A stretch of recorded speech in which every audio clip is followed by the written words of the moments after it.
भक्तजनों, आज आप सुने सावन मास की राखी पूर्णिमा व्रत कथा। भाई बहन का अटूट रिश्ता रक्षाबंधन है। बहन अपना भाई को कलाई पर रक्षा सूत बांधती है, इसलिए कि उनकी बहन कभी कोई मुसीबत पर आ जाए तो उनकी भाई जाकर रक्षा करेंगे। उसलिए बहन अपना भाई का कलाई पर रक्षा सूत बांधती है, उसे रक्षा बंधन कहा जाता है। इस पर्व की कथा का उल्लेख है भविष्य पुराण में इस प्रकार किया गया है। प्राचीन काल में एक बार देवताओं और दैत्यों के बीच युद्ध शुरू हुआ तो वो 12 बरस तक चलता रहा। अंत में देवताओं की पराजय हुए तो वो सब अमरावती छोड़कर चले गए और विजेता दैत्यराज ने तीनों लोकों पर अपना अधिकार कर लिया। उसने सभी को यज्ञ कर्म न करने को कहा और अपनी पूजा करने का आदेश दिया। धर्म का नाश होते ही जब देवताओं का बल घटने लगा तो इंद्र घबरा कर अपने गुरु बृहस्पति के पास पहुँचे और उसने इस विपत्ति के सामना का उपाय पूछा। आचार्य बृहस्पति देव ने इंद्र से श्रवण पूर्णिमा को रक्षा विधान संपन्न करवाया। इंद्राणी ने इस दिन दिर्जों से आश्वासित वचन करवाकर रक्षा सूत्र लिया और इंद्र की दाहिनी कलाई में बांधकर उन्हें युद्ध के लिए भेज दिया। रक्षाबंधन के प्रभाव से इंद्र की जीत हुई। रक्षाबंधन की दूसरी कथा के अनुसार एक बार भगवान श्री कृष्ण के हाथ में चोट लगने के कारण खून निकलने लगा। यह देखकर द्रौपदी ने तुरंत अपनी साड़ी फाड़कर कृष्ण के हाथ में बांध दिया। बस इसी श्री कृष्ण को अपना भाई माना था, इसलिए उन्होंने जीवन भर द्रौपदी की रक्षा की। महात्म्य संपूर्ण भारत में भाद्रपद मास में कृष्ण पक्ष की अष्टमी के दिन भगवान श्री कृष्ण का जन्म बड़ी श्रद्धा और धूमधाम से मनाया जाता है। उस दिन लोग उपवास रहते हैं। शास्त्रों में बताया गया है कि श्री हरि के अवतरण काल में अन्न ग्रहण नहीं करना चाहिए। जन्म अष्टमी के अवसर पर मंदिरों को विशेष रूप से सजाया जाता है और भगवान श्री कृष्ण से संबंधित झांकियाँ निकाली जाती है। उस दिन भगवान श्री कृष्ण की जन्मभूमि मथुरा में विशेष आयोजन होते हैं। महाराष्ट्र में संध्या के समय मटकी फोड़ने की प्रतियोगिता आयोजित कर जन्मोत्सव मनाने का प्रचलन काफ़ी प्रसिद्ध है।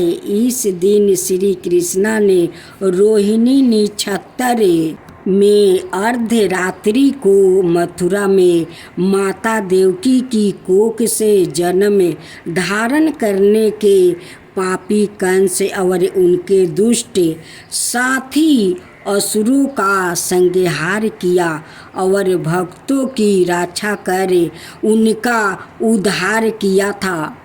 श्री ब्रह्म पुराण में सावित्री द्वारा पूछने पर धर्मराज ने बताया कि भारतवर्ष में रहने वाला जो भी प्राणी श्री कृष्ण जन्म अष्टमी का व्रत करता है वो 100 जन्मों के पापों से मुक्त हो जाता है। वो दीर्घ काल तक वैकुंठ लोक में आनंद भोगता है। फिर उत्तम योनि में जन्म लेने पर उसे भगवान श्री कृष्ण के प्रति भक्ति उत्पन्न हो जाती है। श्री पद्म पुराण के अनुसार जो कोई भी मनुष्य इस व्रत को करता है वो इस लोक में अतुल्य ईश्वर की प्राप्ति करता है और इस जन्म में जो उसका अभीष्ट होता है उसे भी प्राप्ति कर लेता है। श्री विष्णु रहस्य में लिखा है कि परदापद कृष्णा अष्टमी को रोहिणी नक्षत्र में व्रत करने से उसका महान फल मिलता है। यदि उस दिन बुधवार हो तो उसके विशेष फल का तो कहना ही क्या। यदि ऐसी अष्टमी नवमी के साथ संयोगित हो तो कोटि कुलों की मुक्ति देने वाली होती है। भगवान श्री कृष्ण ने कहा है कि जो व्याकृत जन्माष्टमी के व्रत को विधि विधान अनुसार करता है उसके समस्त पाप असवत ही नष्ट हो जाते हैं और उसे मृत्यु के उपरांत वैकुंठ लोक में स्थान मिलता है। यही बात शास्त्रों में भी कही गई है। द्रौपदी अपना आंचल फाड़ कर कृष्णा को राखी बांध दी। तब से द्रौपदी अपना भाई बना ली। कृष्णा भगवान उनकी रक्षा करने लगे। कृष्णा भगवान सारा संसार को वो रक्षा करते हैं, इसलिए तो रक्षाबंधन कहा जाता है। सभी बहनों अपना भाई को राखी बांधती है। आषाढ़ महीना में सुने कृष्णा भगवान की कथा। एक बार भगवान श्री कृष्णा ग्वाल बाल के साथ भोजन कर रहे थे। उनके बछड़े हरी हरी घास के लालच में घने जंगल में दूर चला गया। जब ग्वाल बालों का ध्यान बछड़ों की तरफ गया तब वो भयभीत हो गए। उस समय भगवान श्री कृष्णा ने कहा, मित्रों चिंता ना करो, तुम लोग भोजन करो, मैं अभी तुम्हारे बछड़ों को ढूंढ कर लाता हूँ। श्री कृष्णा ग्वाल बालों से इस प्रकार कहकर बछड़ों को ढूंढने चल दिया। उस समय वर्मा जी भी वहाँ उपस्थित थे। भगवान ने ग्वाल बालों के साथ विचित्र लीला करते हुए देखकर उनके मन में मोह हो गया। उन्होंने भगवान श्री कृष्णा की परीक्षा लेने के लिए बछड़ों के चुरा लिया और जब भगवान श्री कृष्णा बछड़ों को ढूंढने चले गए तो वर्मा जी ने ग्वाल बालों को चुराकर किसी गुफे में छिपा दिया। भगवान कृष्णा बछड़े ना मिलने पर यमुना जी के तट पर लौट आए, परंतु वहाँ देखते हैं कि ग्वाल बाल भी नहीं है। वो तुरंत जान गए कि यह सब वर्मा जी के करतूती है। अब भगवान श्री कृष्णा ने अपने आप को ही ग्वाल बालों और बछड़ों के रूप में बना लिया। जिस समय भगवान श्री कृष्णा ने ग्वाल बालों और बछड़े के रूप में नंद आदि की गौशालाओं में प्रवेश किया तो कोई भी वहाँ पहचान ना सका। गाय भी श्री कृष्णा रूप में अपने अपने बछड़ों को दूने स्नेह से चाटने और दूध पिलाने लगी। इस प्रकार भगवान श्री कृष्णा प्रतिदिन ग्वाला बालों और बछड़े के रूप में बन जाते हैं और संध्या के समय लौट आते हैं। इस तरह पूरे 1 बरस का समय बीत गया। जब वर्मा जी ब्रह्मलोक से लौटे तो उन्होंने श्री कृष्णा को ग्वाल बालों और बछड़ों के साथ पहले की भांति कीड़ा करते हुए देखा। वो सोचने लगे कि ग्वाल बालों और बछड़ों को तो मैंने चोरा कर अपनी माया से अचेत करके गुफों में बंद कर दिया था। वो अब तक वहाँ सो रहे हैं। फिर इतने ही दूसरे बालक आया और बछड़े कहाँ से आ गया। वर्मा जी अपनी माया से भगवान श्री कृष्णा को मोहित करने चले थे, परंतु सखाए मोहित हो गए। उनके देखते ही देखते सभी ग्वाल बाल और बछड़े श्री कृष्णा के रूप में दिखाई पड़ने लगे। यह अत्यंत आश्चर्य माया दृश्य देख कर वर्मा जी चकित रह गए। वो भगवान श्री कृष्णा के तेज से निस्तेज होकर मौन रह गया। यद्यपि वर्मा जी समस्त विद्याओं के केंद्र है, फिर भी भगवान श्री कृष्णा को समझने में असमर्थ हो गए। उनकी आंखें बंद हो गई। भगवान श्री कृष्णा ने वर्मा जी की असमर्थता को देखकर अपनी माया का पर्दा हटा लिया। तब जाकर वर्मा जी को ब्रह्म ज्ञान हुआ। वर्मा जी ने देखा कि भगवान श्री कृष्णा जैसे पहले ग्वाल बालों और बछड़ों के ढूंढ रहे थे, वैसे ही आज भी ढूंढ रहे हैं। वो अपने हंस पर से कूद पड़े और भगवान श्री कृष्णा के चरणों में दंडवत की तरह गिर पड़े। उनकी आंखों से आंसू धारा गिर कर भगवान श्री कृष्णा के चरणों में दंडवत की तरह गिर पड़े। उनकी आंखों से आंसू धारा गिर कर भगवान श्री कृष्णा के चरणों को भिगोने लगी। फिर बड़ी नम्रता से हाथ जोड़कर उन्होंने अपने अपराध के लिए क्षमा मांगी और ग्वाल बालों और बछड़ों को लौटा दिया। अंत में वो श्री कृष्णा का स्मरण करते हुए वर्मा लोग चले गए। यमुना जी में एक बहुत गहरा कुंड था। उसमें कलिया नाग रहता था। यमुना का जल कलिया नाग के विष की गर्मी से खौलता रहता था, यहाँ तक कि उसके ऊपर उड़ने वाले पंछी भी झुलस कर उसमें गिर जाया करते थे। जो भी मनुष्य यह पशु वहाँ का जल पीते परंतु मर जाते थे।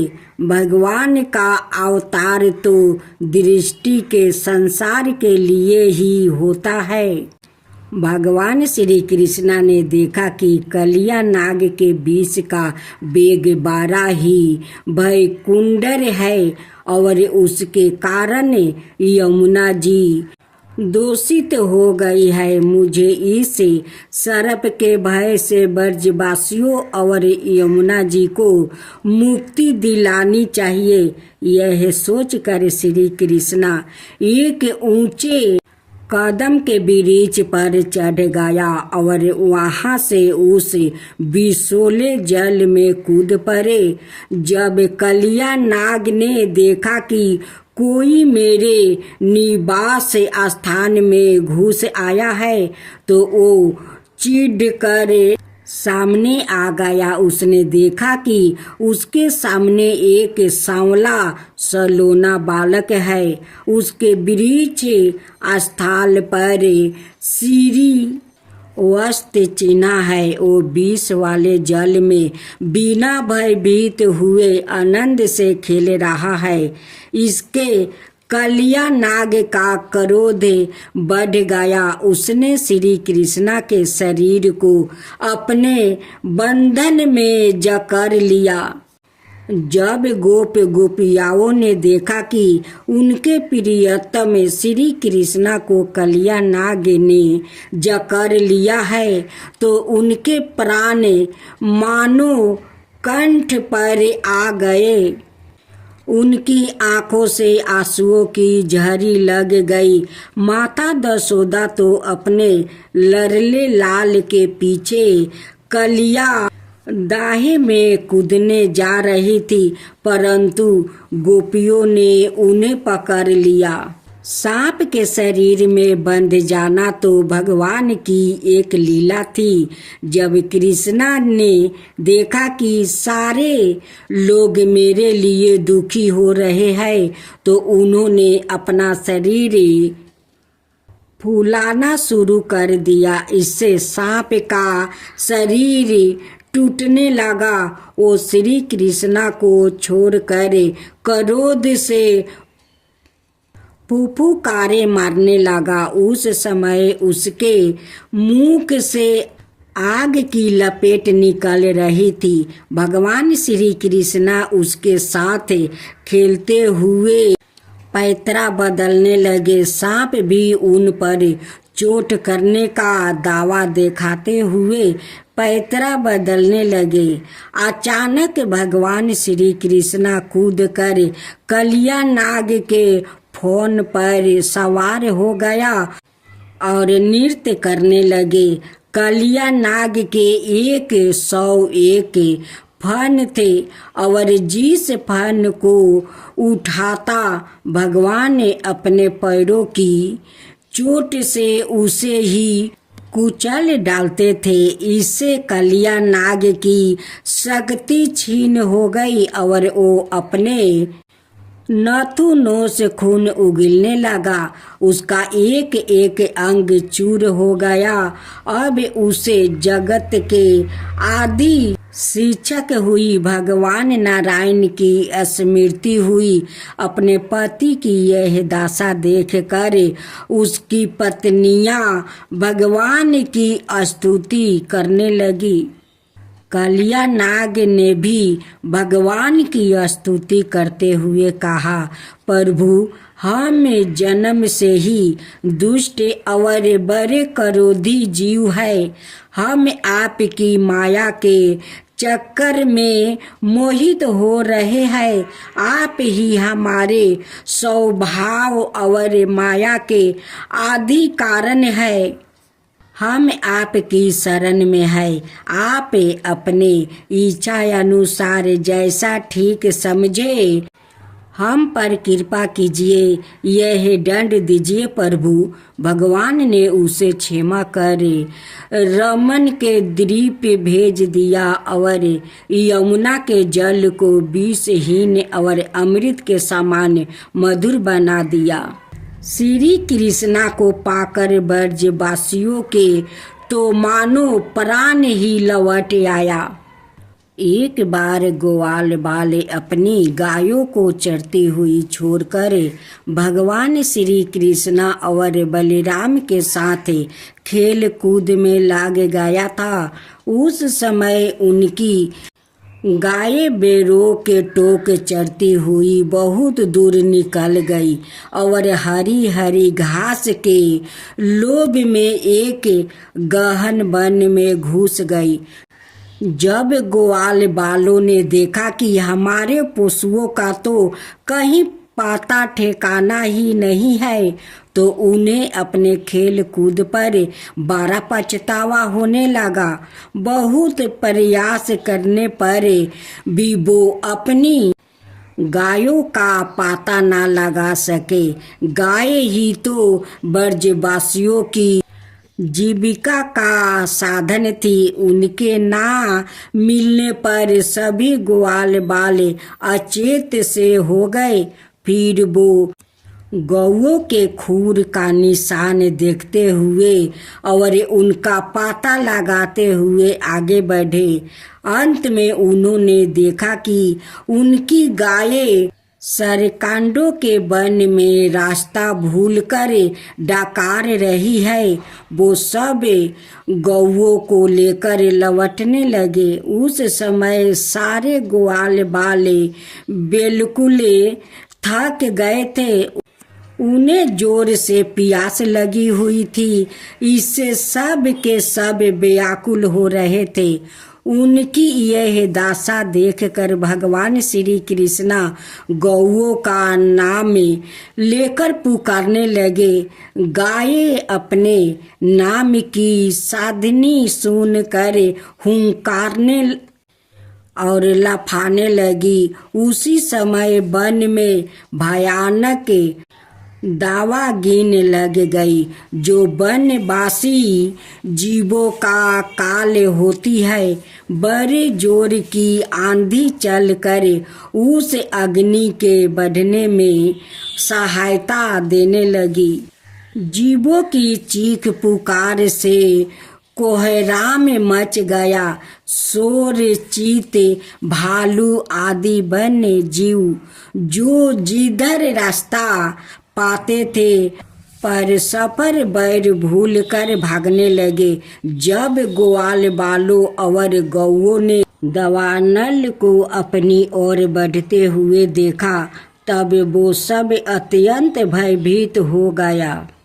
मृत्यु से भयभीत ग्वाल बाल भगवान श्री कृष्णा बलराम को घेर कर प्राण रक्षा की प्रार्थना करने लगे। उन्होंने कहा, प्यारे श्री कृष्णा, हम सब तुम्हारी शरण में आया है। हम दावानल से जलना नहीं चाहते हैं, हमें जल्दी बचाओ। हम लोग भाई बंधु मित्र रक्षक सब तुम्हें ही मानते हैं। श्याम सुंदर, तुम्हारे सिवा कोई भी हमारा रक्षक नहीं है। हमें केवल तुम्हारा ही भरोसा है। अपने शाखा ग्वाल बालों के दीन वचन सुनकर श्री कृष्णा ने कहा, मित्रों, चिंता मत करो, मैं तुम लोगों की अवश्य ही रक्षा करूंगा। तुम सब अपनी आंखें बंद कर लो। भगवान की आज्ञा सुनकर ग्वाल बाल ने बहुत अच्छे कहकर अपनी आंखें बंद कर ली। उसके बाद भगवान श्री कृष्णा ने उस भयकुंडर दावाग्नि को पी लिया। जब ग्वाल बालों ने अपनी आंखें खोली तो अपने को बट वृक्ष के पास सुरक्षित पाया। इस प्रकार अपने आप को और गौओं को दावाग्नि से बचा देखकर ग्वाल बालों को अत्यंत ही विस्मय हुआ। वो सब श्री कृष्णा की बार बार स्तुति करने लगे। ग्वालों ने भगवान श्री कृष्णा के इस अद्भुत कार्य की चर्चा अपने परिवार में की। सभी गोप मोहन की इस अलौकिक लीला से आश्चर्यचकित होकर उन्हें कोई बहुत बड़ा देवता मानने लगे।